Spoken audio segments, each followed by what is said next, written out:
felt it. It was the night before actually, and I got up and I thought, you got to be kidding me again. And it was then that I stood on the things of the Lord, and I kind of said it out loud. Satan, you ain't gonna win this one. And I remember my wife was like, what are you talking about? Like, what? And I was like, I'm just talking out loud. She probably didn't know what I was saying, but I was just declaring in that moment that he wasn't gonna win this time. And so I'm here today, obviously, so praise God, to share with you guys. So my name is Carlos Villareal. I am part of Diamonds in the Rough Ministries, FTK. If it sounds confusing, they're two separate ministries that are forever will be intertwined. In our building, in our facility, FTKs are our stores on one side, and our study rooms and the diamonds work that we do is on the other side, in the same building. So when you walk through, you'll be able to see both of them. So that's all it means. FTK is our clothing store that supports the sales support, the work that we do for on the other side of the building. Anyways, I'm glad I'm here. I want to start off by saying I'm nothing special. I'm a sinner like everybody else, trying my best not to sin. I've been saved by grace, and I'm really nothing special. I'm not even particularly articulate. I'm not, I'm really not that smart. There's a lot of things I'm not. The list goes on and on, but I do have a story. And the Lord has been doing some things in my life. And that story is very real to me because it happened to me. And that's really the reason why I'm here, to share with you my story as it happens.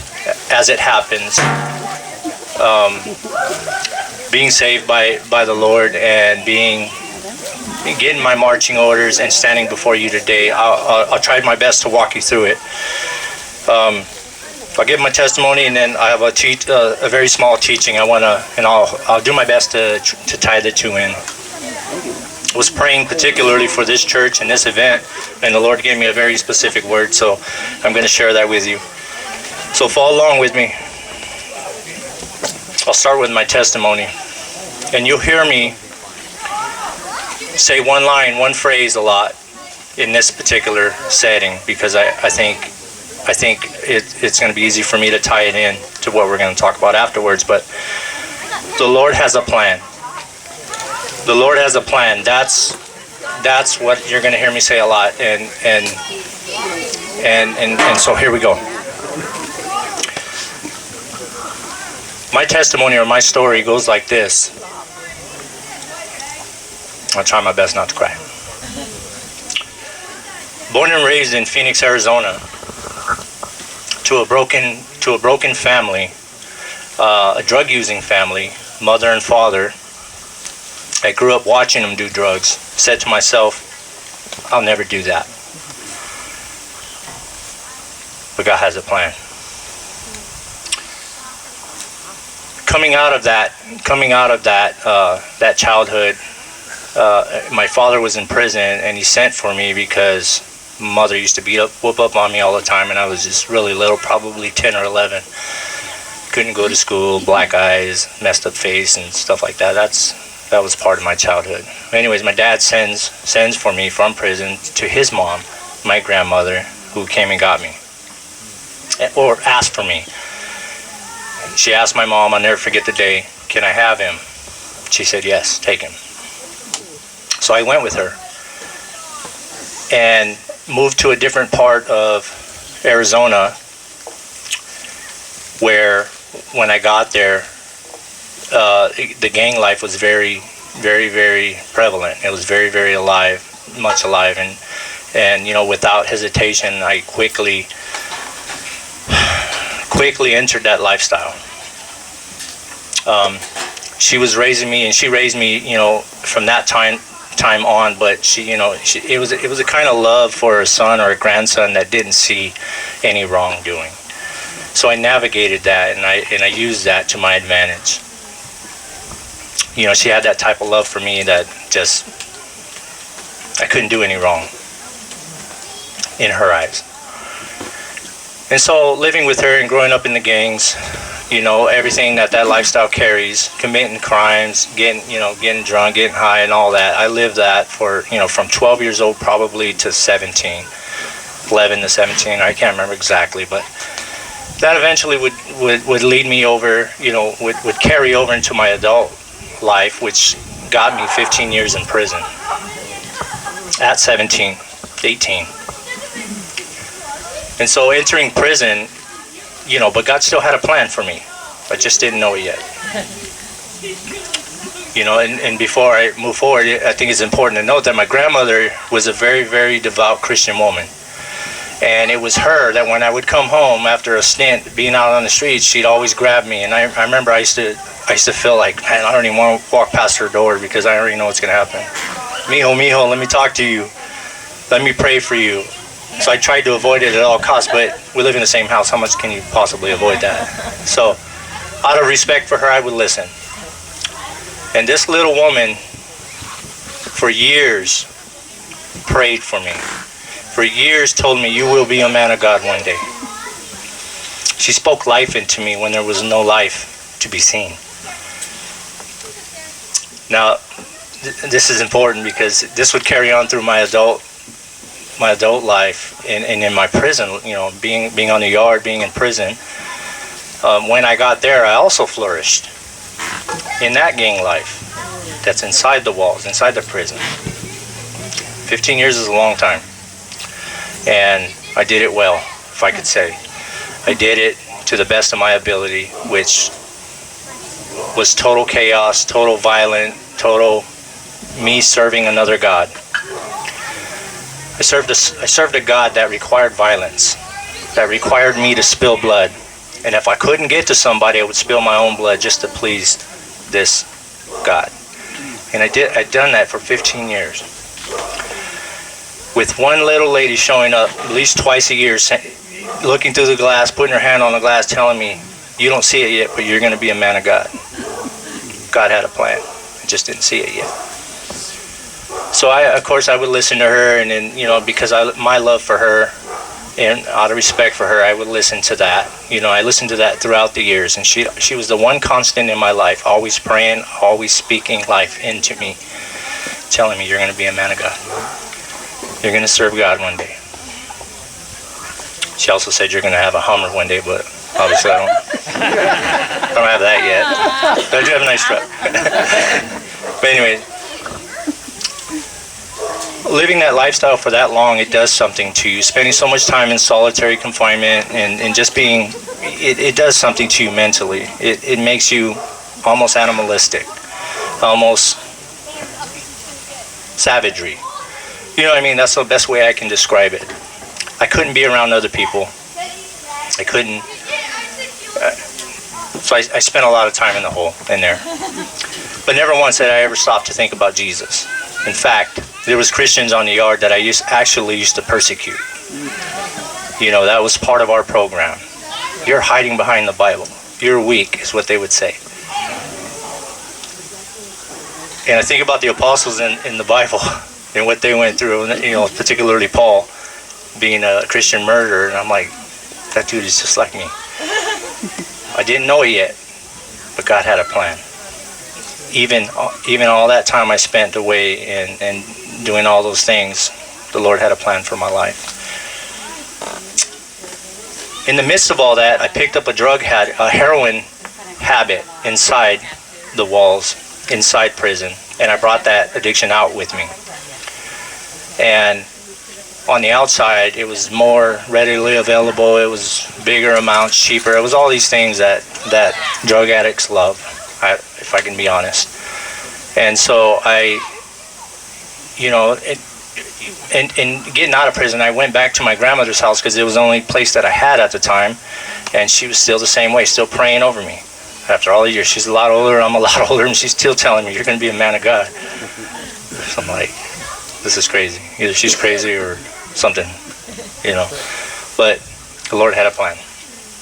I just couldn't see it yet. Fed my addiction through a needle for the next 6-7 years. And through that time, same thing. She'd always grab me and pray over me. She'd always speak life into me every chance she got. That's all she was about. But I couldn't see past the needle. I couldn't see past the drugs. And so just being in that lifestyle, I was getting older, probably 38 at the time, and I knew what I was doing wasn't right. I knew what I was doing. I knew I didn't want to die. I did a really good job of trying to die. I just wasn't dying, really, So there was a point where I got a phone call from my sister who moved up here prior and pulled her life together, my sister and my brother-in-law, James and Mia. And they were doing this Christian thing. And they reached out to me and says, hey, we got a couch. If you ever want to try something different, So I started thinking about it. Leave Arizona, everything I've ever known and loved behind. I couldn't even wrap my head around that, to be honest with you. To leave all my, everybody I know, and all my comforts and all my drug connections and, all of it, leave it behind, and go to this strange land, someplace I don't know. I just wasn't with it. But after numerous phone calls and the urging of my grandmother, I decided, actually I went back to jail one more time for a syringe I had in my pocket, and I knew enough was enough. And I know I'm not doing justice to this story, but my wife would say, probably. She hates when I freestyle stuff, because I miss a lot of details, but I'm hitting the points, and to me that's what matters. And so my grandmother talks me into it. And I'm okay, I'm going to give this a try. I'm going to give this, I wasn't thinking about the Lord by any means. I just knew I wanted to get away to give myself a chance. And so she takes me to the bus station, and she puts me on, she gets me a ticket and puts me on this bus. And I remember driving away, looking at her, and her face. Just the kind eyes is what I remember. The love in her heart for me, that I had a chance to live. She was hopeful. That's what I was seeing for me. And so I get on the bus. I do my last shot on the bus, of course, and I get here. And my sister picks me up, and she looks at me. And I could see the hope in her eyes. But I also could see the anxiety. She wasn't sure what she was getting herself into, because I was that guy, And so on the drive home to her, we just kind of, we worked through it and whatnot. And so she had this little Bible study that she was running from her house. And of course, I'm getting clean, I'm detoxing and all that. And I'm listening to them talk about Jesus. I'm listening to them talk about the Lord and trying to figure stuff out. Well, I knew something happened for me where I knew if they changed her and changed my brother, that maybe I could do this too. So they started teaching me about a relationship with Christ, and so I started listening. That's all I was doing, was just there listening. I didn't participate. I wasn't a loudmouth like I am now. I was just taking it all in. And so the Lord met me there. He met me there. And through tears, I gave my life over to Him, rededicated my life to Him, whatever. And I had a conversation with God, and I said, listen, I don't even know if you're real.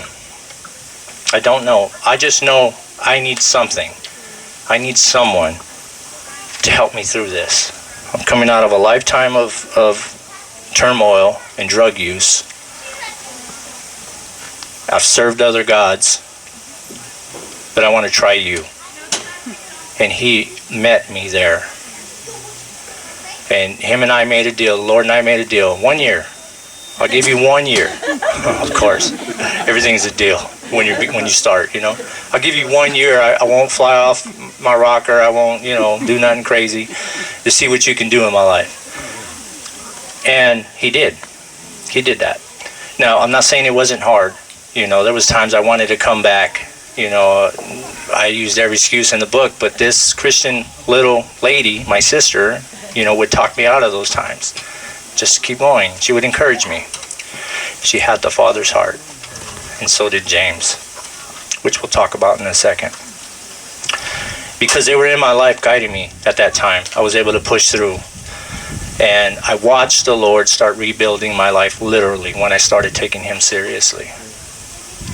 And little by little, he started piecing me back together, giving me back everything Satan has stole from me. Forgave me for serving other gods. Forgave me for who I was. Forgave me for my drug use. But more importantly, forgave me for not listening to his voice. And so from that time, he gave, it's something about when you get clean, man, you just want to start working.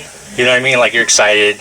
You're not like slave to a needle anymore, or slave to a pipe or whatever. And I put this little ad in the paper that, that said, come work for us. If you can handle swimming with snakes, we'll pay you $20 an hour, is what it said. Now, I'm pretty radical as it is, but, I'm like, well, $20, I didn't look at the snake part, I looked at the $20 an hour part. I'm like, I'll do it. I'll do it, and I'll do it, and after trying to get a couple jobs at the mill and other places, nothing came through. Obviously, I have a lengthy history, felony records, all crazy. Of course, a snake company would call me to, If I look back now, it's kind of funny, of course. But I'm glad I answered that ad on Craigslist. So what it was offloading eels from a boat. And so that's why I said, oh, okay, I can do this. But it's still pretty creepy, but I did it anyways. I was happy, my newfound life, my new relationship with God, and I'm doing something. I was probably making, $60 a week or something. Is that right, babe? Very, very little money, but I was like a happy camper, man, just to be doing something.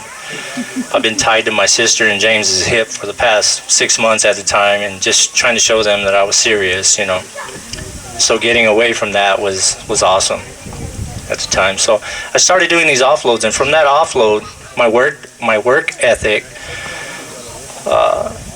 got noticed by boat captains, particularly one boat, and unbeknownst to them, I was already praying, Lord, if I can get on one of these boats, that'd be even awesome. I would love to be on the ocean, and whatever, and I did. And, but I need to be on a clean and sober boat, a Christian boat, if possible, And it turns out that one Christian boat that I knew had asked me, hey, do you want to take a fill-in trip? You know what I mean? From the offloads. I'm like, absolutely. I remember being with my wife when we got the call. And so, all excited, I go, and I start working on this boat, man. Let me tell you, I was 6 months sick. Seasick. City boy trying to be a fisherman, I was trying my best. I was trying. And so, I started taking the Dramamine. I'm going on rabbit trails, but the point is I wanted this. Being out there in the ocean, I felt God more than ever. Removing all the distractions from land, I knew that was for me. I knew that was going to further my walk with God. I had to make it. Somehow between the puke and, and not being able to work and, and the other guys telling me, what are you doing? Like, this isn't the job for you, and yada, yada. And then I stopped taking the Dramamine, of course, and of course I wasn't sick. It was the stupid Dramamine that was making me sick.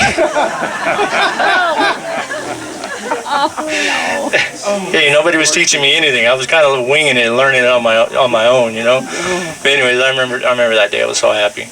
But anyways, that job turned into a deck boss job, which soon turned into a 4 years later turned into a captain seat.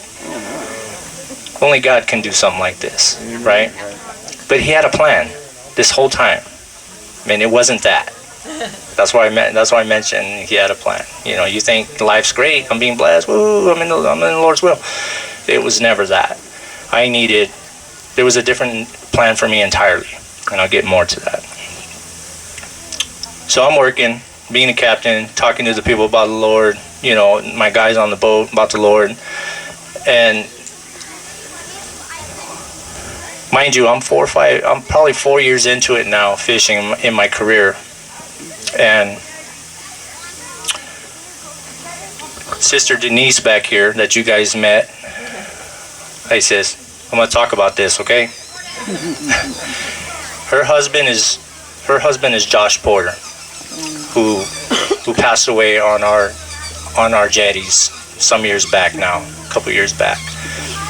I knew that. I was a captain. I also knew that they had a boat in California that they owned. And so I figured, I know how to be a captain. I want to serve. I want to help, So we talked about it and whatnot, and we decided we'll go get the boat, for her and bring it back. And I straight went on scripture when I tell you, help the widows, help the orphans. I was excited. I was going to do something for somebody, at no cost, basically, to help her out, because I felt for her. My heart broke for her. So we drove up to California, me, her, and Frank being the owner of the boat that I worked on. And we got the boat and we came back. On our way back, we get to the Coos Bay bar with her waiting to tie the boat up. We suffer a boat wreck on the jetty of Coos Bay. Of course, and this is very, very hard for me to talk about, but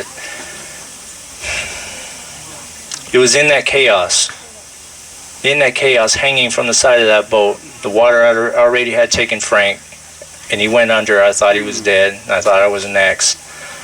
It was through my tears. I was crying out to God, asking him to let me see my kids again.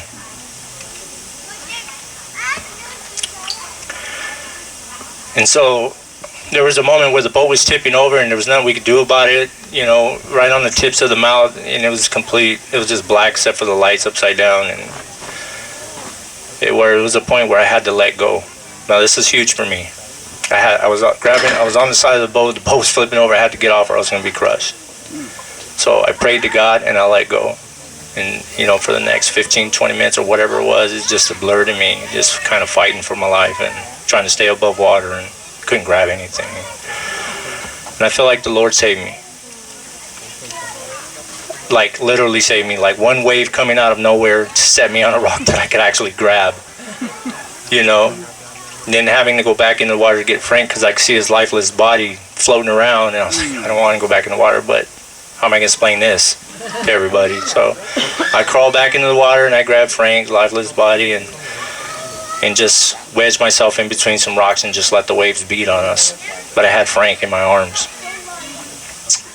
Boats passed by and finally somebody noticed, I guess the first one noticed there's a big boat upside down or whatever, called the Coast Guard. They come get us. On that helicopter ride to the hospital, I was holding Frank's hand and I could feel him move, and I was thankful in that moment that he was alive.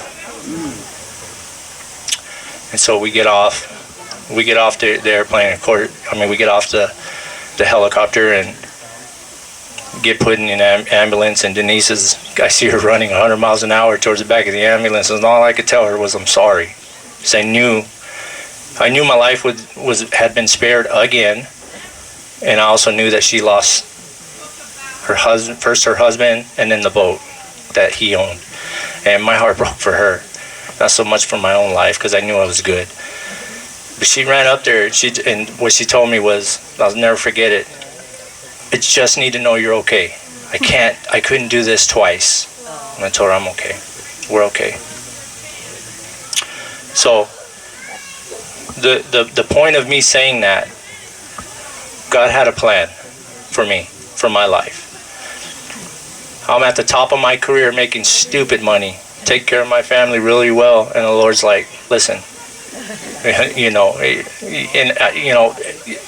of course my career is gone, right? I got PTSD, can't be in the water, can't be around water, whatever. And then, and the Lord, and then, Luke from SBC comes, picks me up, and this is during COVID, and he says, I need you to go to this pastor's conference with me. Just ride with me or whatever. So I go with him. I'm not sure what I'm doing or how I'm going to do it, how am I going to take care of my family. I'm sitting there in the pasture, and we're in a circle. Luke and Troy are next to me, and the senior pastor at Calvary Chapel, Calvary Corvallis, he's talking to me. He's reading me the story of the fishermen when Jesus ascended back into heaven, and they were kind of lost.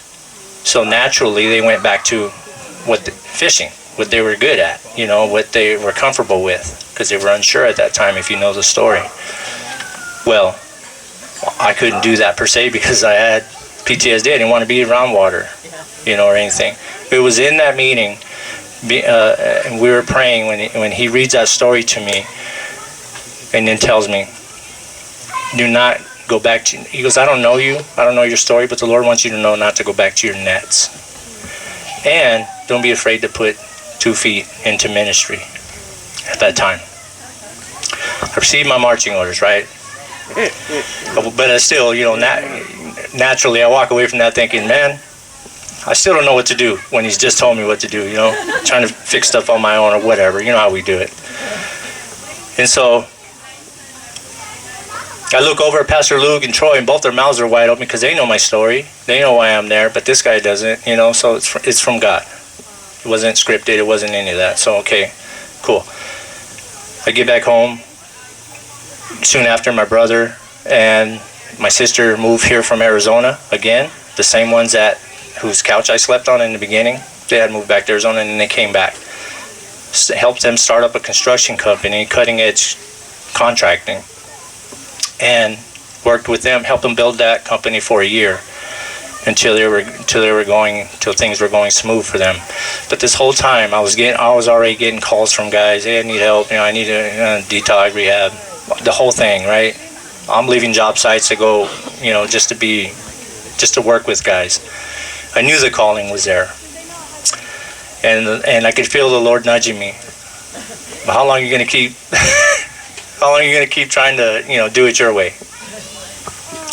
So in Christmas, even before that, the Lord had put my life together so much so, even through all that. And I forgot to mention my beautiful wife, Jamel, my kids, Bubba and little Mia somewhere. The Lord sent her to me and my family to me. And I'm so thankful for them because she's my equal and I love my kids. But if I would have had passed, if the Lord would have took me in that boat accident, I wouldn't have them. So I'm super grateful today that he saved me again. I have another daughter in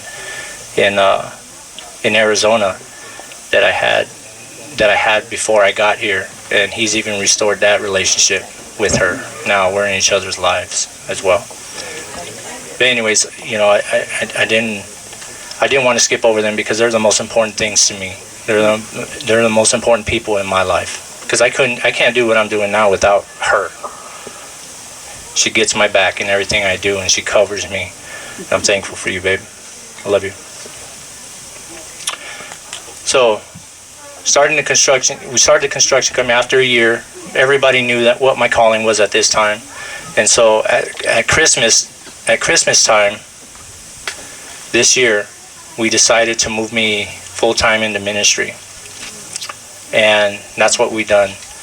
We moved me over and became a nonprofit 501(c), and completely donation ran, and that's where I've been for the last 6 months, just helping guys, passing forward that plan that I was talking about.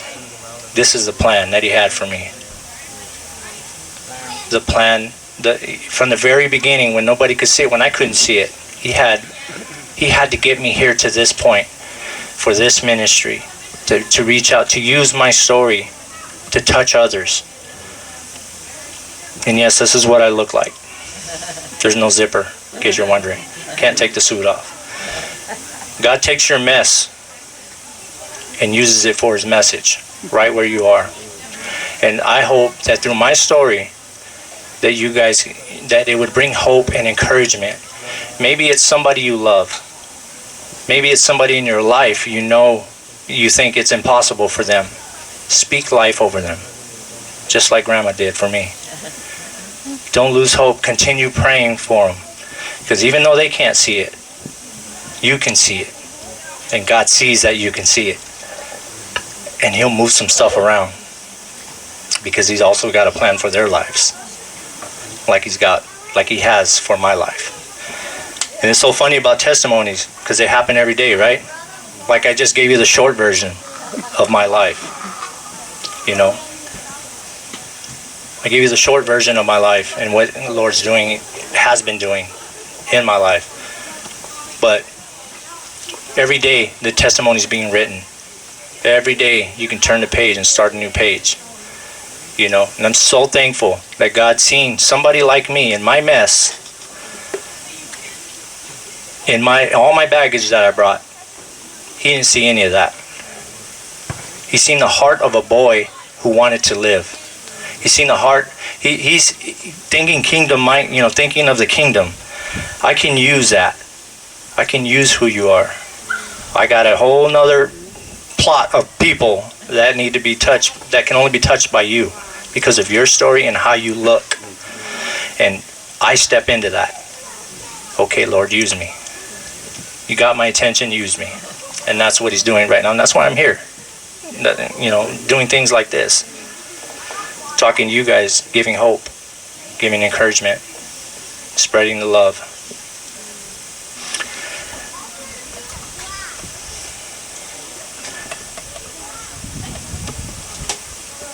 Love you, Denise.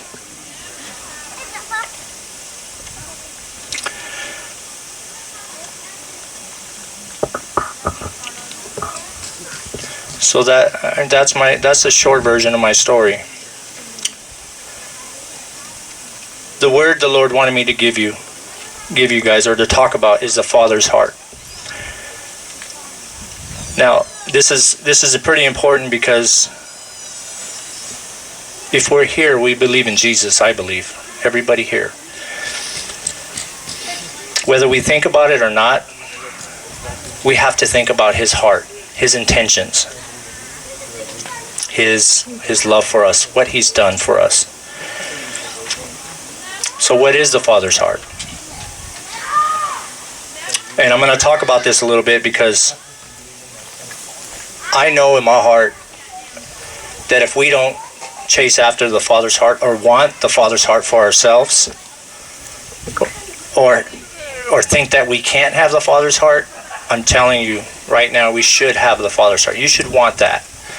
And you should want that because that's what he wants for you. So what is the Father's heart? Peace, love, giving, forgiveness, grace, and even discipline. So when praying for you guys and praying over this, the Lord tells me to go over. I was like, Lord, what do you want me to read to the people? And the Lord tells me, read to them the prodigal son. In the prodigal son story, if you know it, it's a perfect example of the Father's heart. And so I want to read it before I tear it up.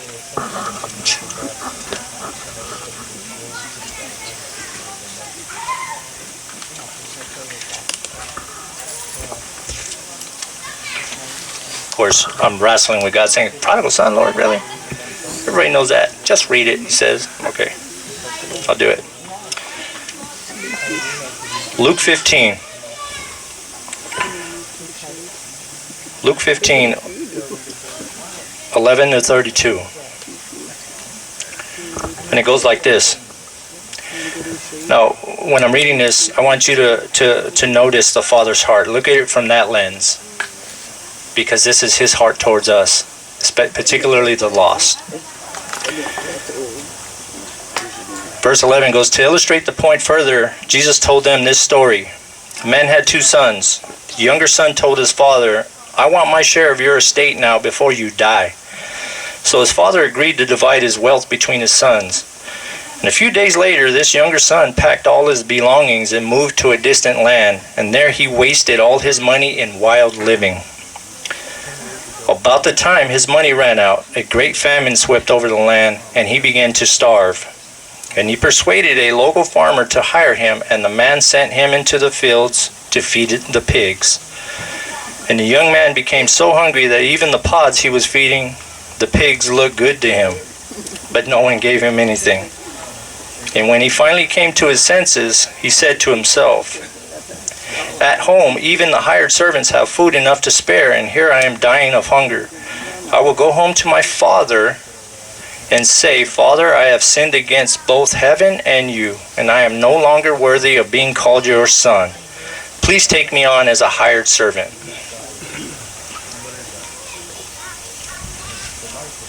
So he returned home to his father, and while he was still a long way off, his father saw him coming. Filled with love and compassion, he ran to his son, embraced him, and kissed him. And his son said to him, Father, I have sinned against both heaven and you. I am no longer worthy of being called your son. But his father said to the servants, Quick, bring the finest robe in the house and put it on him. Get a ring for his finger and sandals for his feet. And kill the calf we have been fattening. We must celebrate with a feast, for this son of mine was dead and has now returned to life. Sounds really familiar. He was lost, but now he is found. So the party began. Meanwhile, the older son was in the fields working. When he returned home, he heard music and dancing in the house, and he asked one of the servants, What was going on?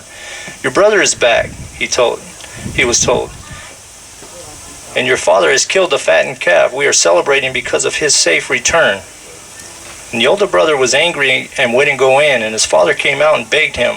But he replied, All these years I've slaved for you, and never once refused to do a single thing you told me to. And in all that time you never gave me even one young goat for a feast with my friends.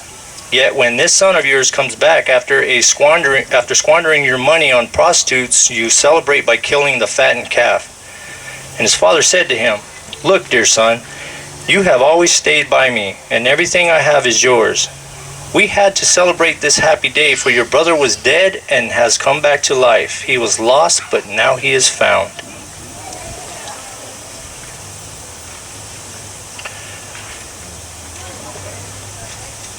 Did you guys feel that?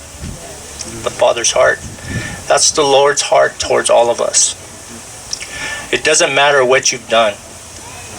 It doesn't matter where you've been.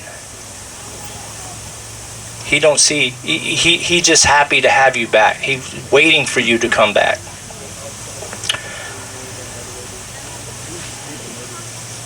So the son runs away from his home and family, wasting his time and money in sinful rebellion, just like most of us, including me. When he realizes his foolishness, the son returns expecting shame and condemnation from his father. So many times we think that, right? I can't come back to the Lord after what I've done. I know I did. Instead, the father is shown to have been looking every day for his son to come back. And upon seeing him, the father runs to him, lavishing him with extravagant love and gifts. Never forget, please never forget this picture of the Lord's heart towards us. He will never forget you or reject you, and he always desires that you will come to him. Now, this is perfect for my scenario because I was who I was and he found me. But this is also true for those of us that already know the Lord and may have been sinning, who may have been not living right. And out of guilt, we stay away from the Lord, thinking he won't accept us back. But I'm here to tell you that he will. And in fact, he's waiting for you. He's waiting for you to come back to him.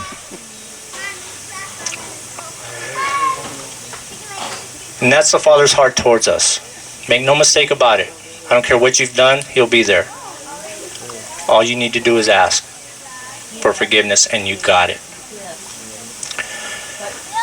But how can we have the Father's heart towards others is the big question.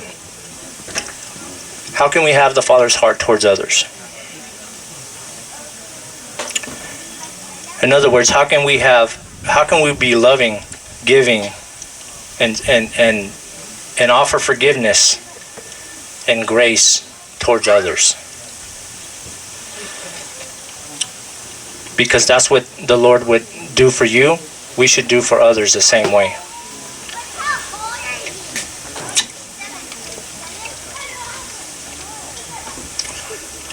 And here's the word the Lord wanted me to tell somebody here that's here today. Have it written in red so they didn't want to miss it. He says to tell my people that some of us are struggling with forgiving ourselves after receiving God's forgiveness. And that's keeping us from extending God's heart towards others. The Lord says, let it go. He even says, get out of the way so he can work through you. And that thing you're holding on to is keeping you from a full, life-giving, life-changing relationship with God that he is waiting to bless you with. How many of us here are holding on to something? Some secret thing. Something from the past or something that has happened. We cling on to, we're holding on to that for whatever reasons. And that is stopping us from receiving the fullness of God. And he wants you guys to know, and myself included, that he's ready to forgive you if you would just say it. If you would just offer it to him. And here's the other thing. We act like he can't see it. He can see it, and he's known all along. Because he knows you. Give it up to him. The secret things that you don't talk about. Give it up to him, and he'll take it from you. And that's the other thing when dealing with the Lord, especially in my own walk. I've come to realize, and I've learned that so many times we're sitting waiting on the Lord to remove something from us, and the Lord's waiting on us to make a move, to give that thing up. Because we have free will. We can give some things up. And he's waiting to bless you because of it. If you'd only give it to him and say it out loud.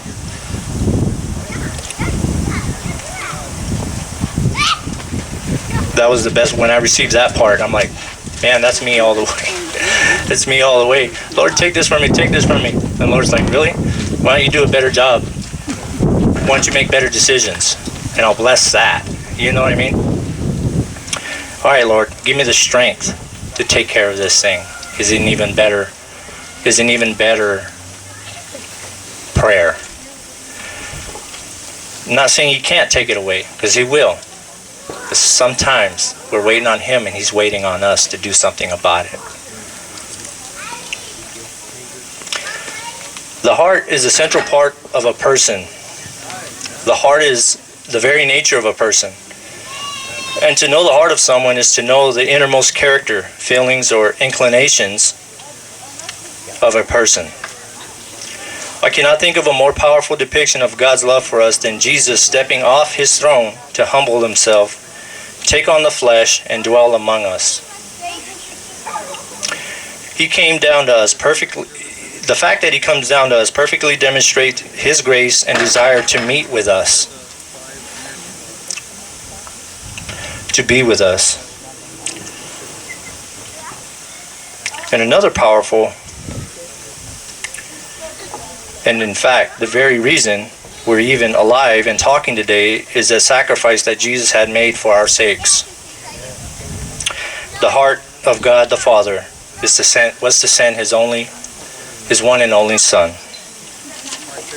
which many of us know that.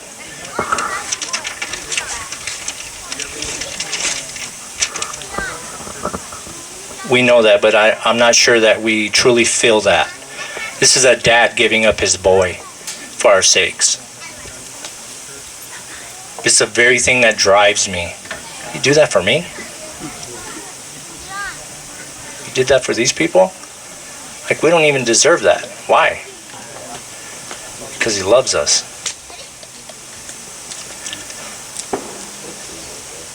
Give up his boy, and his boy took the world's sin unto himself, killing him in the process, in order to give us a way back to our God the Father, as is in John 3:16 and 17.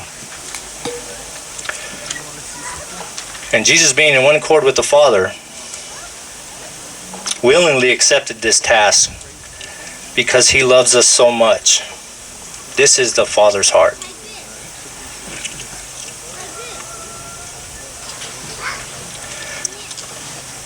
So some of you might be asking, like I did, well, how can I have the Father's heart? How can I get to know Jesus? How can I get to know God? How can I get closer to God? There are ways we can do that. Or there are ways we can do a better job at, like opening up the living Word, opening up the Bible that he has sent us, his words to you. getting into study time with the Lord. And I'm telling you, if you really want to get to know the Father's heart, not only will you pray, but you will pause to listen. Communication is a two-way thing. Talk to the Lord and then be quiet. In case he wants to receive, in case he wants to give you something, in case you want to hear from the Lord. So quiet time mixed with prayer time, I'm telling you, is key. This is where we find the Father's heart. Not only that, when you read the Bible, believe what you read. Believe it's true.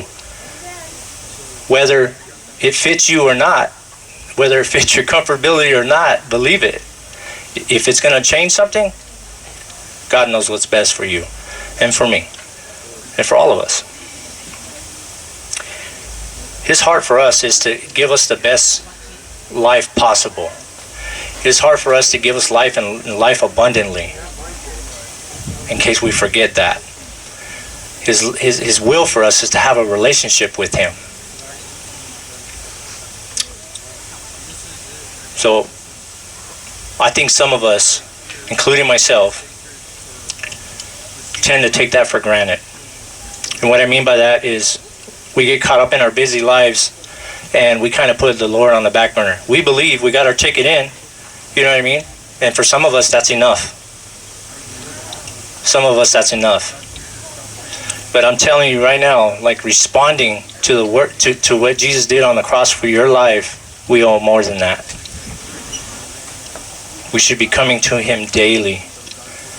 Not only that, it should be permeating out from our very souls to those around us. It should. This is the part that we can work on. Having the Father's heart towards others. Forgiving others. Those that have done you wrong.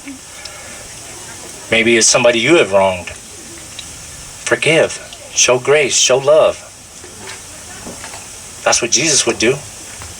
That's what we should do. The Father's heart towards God, we should want that for our own lives. I can't stress that enough. He wants to have a deep, intimate relationship with you. The only thing stopping that is you and I. He wants us to have his heart. He wants us to love people. He wants us to show compassion, empathy. He wants us to give, be relational, care about people, show up for people. This is the Father's heart.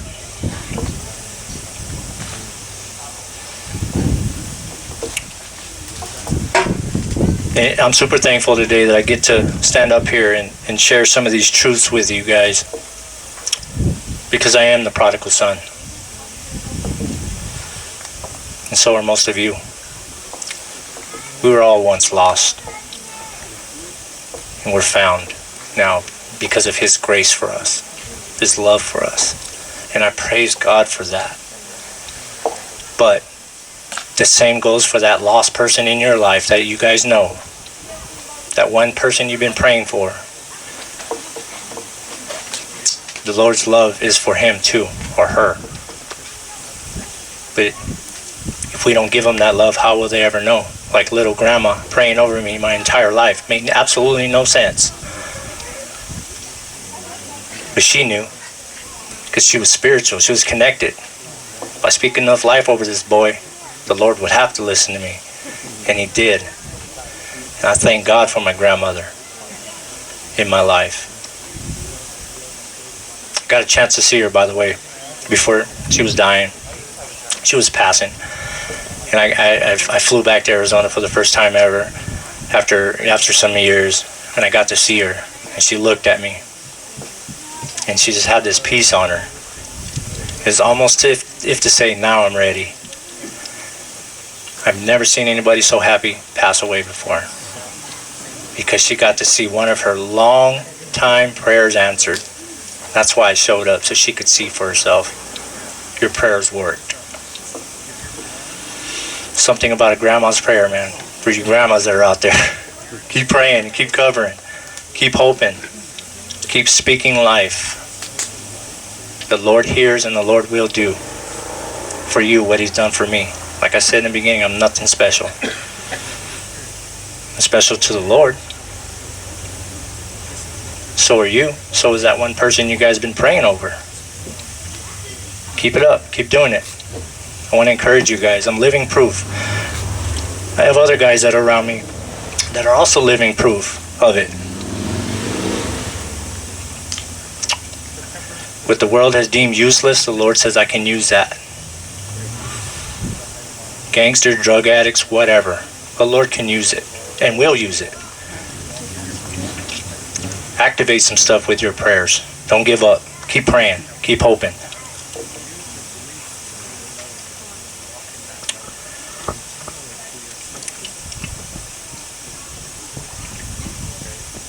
So that's what I have. I want to Scott, thank you guys for letting me share. I appreciate it. I appreciate you guys. I appreciate the opportunity. And let me know how I can help. Praise God. And he's serious too. You know, talk to him while he's here. Talk to the guys at the t-shirt booth. Thank you, Carlos, for sharing, man. I like what you said about God can take our mess and turn it into a message. Yeah. Wow. That's good. So feel free to move around for the next while. We're not in any hurry to leave, but Rose has been over here they're ready. So we've got Indian tacos, Rose and Rachel, and I don't know who else your friends are. Cindy and Trish, thank you for doing that. Thank you for the biscuits and gravy, and just enjoy yourself. There's some shade over here. The church is open if you want to go in for some cool. I know you've been sitting in the sun for a while. So just enjoy the place. God's given here. His peace is here. Talk to Carlos, talk to anybody, and enjoy. Here comes Sue. Would you announce that the kids can come back to the fishing booth? Okay, Sue's got a fishing booth too. So for the kids who want to go fishing, see Sue right there in the red t-shirt. And you can get a whole bunch of cool prizes by fishing, I'm told. I've seen it too. So Can't hardly ever catch a fish. and there will probably be more music. Dan is going to lead some music. His family's here, so we might be playing some music. But Heavenly Father, thank you for the food. Thank you for the word. Thank you for your time. Thank you for every person here. Bless the eating of the meal together now in Jesus' name. You better have good. You gonna play her? Are we going to play now? Our little family put together a music group a while back, and we just play fun stuff. Some of it's gospel, some of it's folk, some of it's just fun. Anyway, we call ourselves Doot, Scoot, Boogie. So we'll put this together and give you a little dinner music. So if the band would come up, we'll start something here. Enjoy your taco. Oh, sorry. You can go find us more water. Is your it's warm. Oh, okay. Your bill is fire.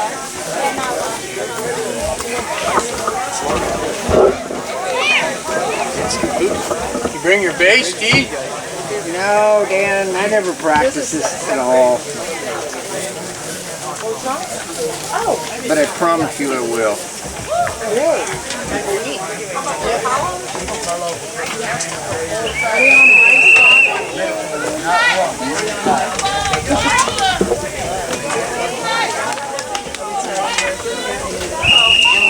Yeah.